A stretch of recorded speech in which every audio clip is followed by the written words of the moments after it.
चलो, आज हम लोग संस्कृत व्याकरण एवं हिंदी व्याकरण दोनों को कवर करने वाले हैं, जो क्लास 10th के लिए इम्पोर्टेंट है। ध्यान दीजिए, सबसे पहले आज हम लोग उच्चारण स्थान आप लोग कभी नहीं भूल पाइएगा। आज हम लोग जो है उच्चारण स्थान बताते हैं, कभी आप लोग जिंदगी में नहीं भूलिएगा।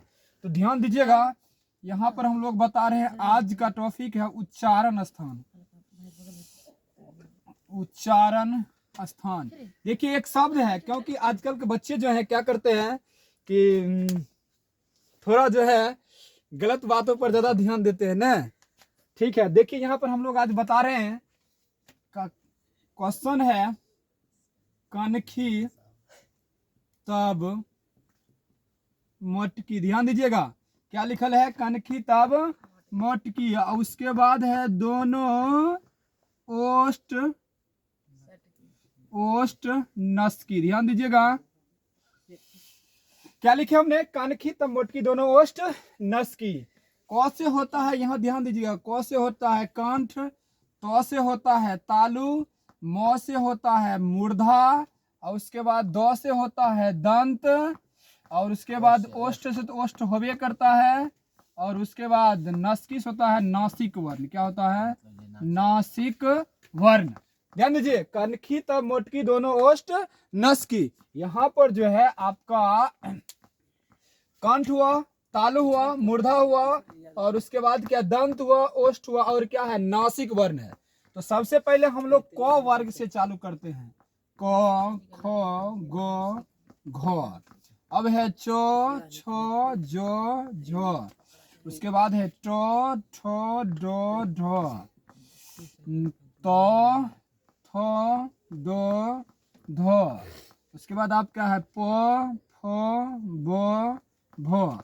सब का लास्ट वाला वर्ण जो होता है वह होता है कौन चीज, नासिक वर्ण। क्या होता है, नासिक वर्ण। तो ध्यान दीजिएगा कि आपको पूछा जाए कि बताइए कि नासिक वर्णों की संख्या कितनी है, तो आप लोग बताइएगा नासिक वर्णों की संख्या केवल 2 है। क्या कि 2 है कि 5 है, क्या है 5 है। देखिए 1 2 3 4 5, तो नासिक वर्णों की संख्या कितनी है, 5। अब देखिए पूछेगा कि क का उच्चारण स्थान, तो क्या बोलिएगा, कंठ। ने क में 4 गो वर्ड जो है क ख ग घ जो है, ये आपका कथी से बोला जाता है, कंठ से। कंठ से बोला जाता है। चौ छो जो झो ये है तालु से बोला जाता है। टौठो ये आपका मूर्धा से बोला जाता है। तौथो ये आपका दंत से बोला जाता है। पौफो ये ओष्ठ से बोला जाता है। लास्ट वाला सबका वर्ण है वो क्या है, नासिक वर्ण है, इसीलिए ये जो है आपको नाक से बोला जाता है। अब इसमें तो ये आप लोग को समझ में आ गया होगा कि उच्चारण स्थान कौन किसका है। अब अगला ध्यान दीजिए, इसमें आता है अल्पप्राण और महाप्राण। अल्पप्राण और महाप्राण हम लोग जानेंगे, जिसमें कम वायु लगता है, जिसके उच्चारण स्थान में कम वायु लगता है, उससे हम लोग ध्यान दीजिएगा, जिसमें कम वायु लगता है ये होता है आपका क्या, जैसे क हम लोग लिख लिए, तो ये जो होता है आपका उच्चारण स्थान, तो पहले समझिए गए, इसमें क है तो ये होता है कौन सा वर्ण है, व्यंजन। इसमें हम लोग अब जो है अल्पप्राण और महाप्राण के बारे में जानते हैं।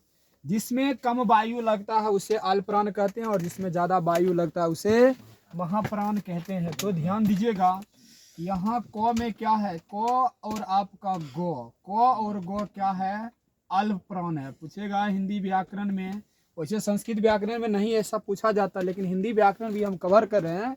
अगर हिंदी व्याकरण के अनुसार पूछेगा क और गो ने क्या है, तो बोलिएगा अल्पप्राण है। क्या है, अल्पप्राण। को और गो जो है आपका अल्पप्राण है, और ये आपका ख और घ क्या है, महाप्राण है। क्या है, महाप्राण है।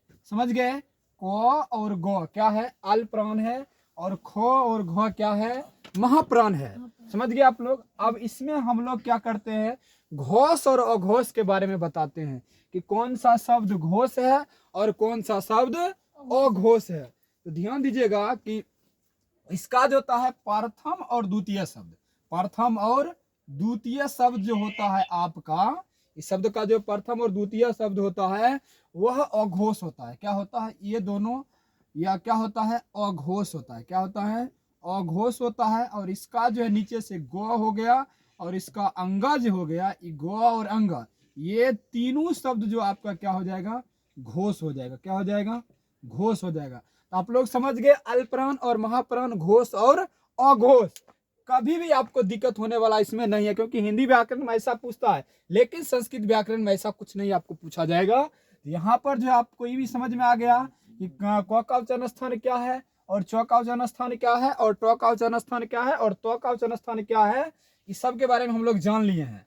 अब ध्यान दीजिए, इसमें जो है घोष और अघोष भी आप लोग जान गए, अल्पप्राण और महाप्राण भी आप लोग जान गए। ठीक, तो यहाँ से हम लोग जो है इस वीडियो का जो है यहीं खत्म करते हैं, क्योंकि अगला जो है अब हम लोग आप लोग को बताने वाले हैं संधि।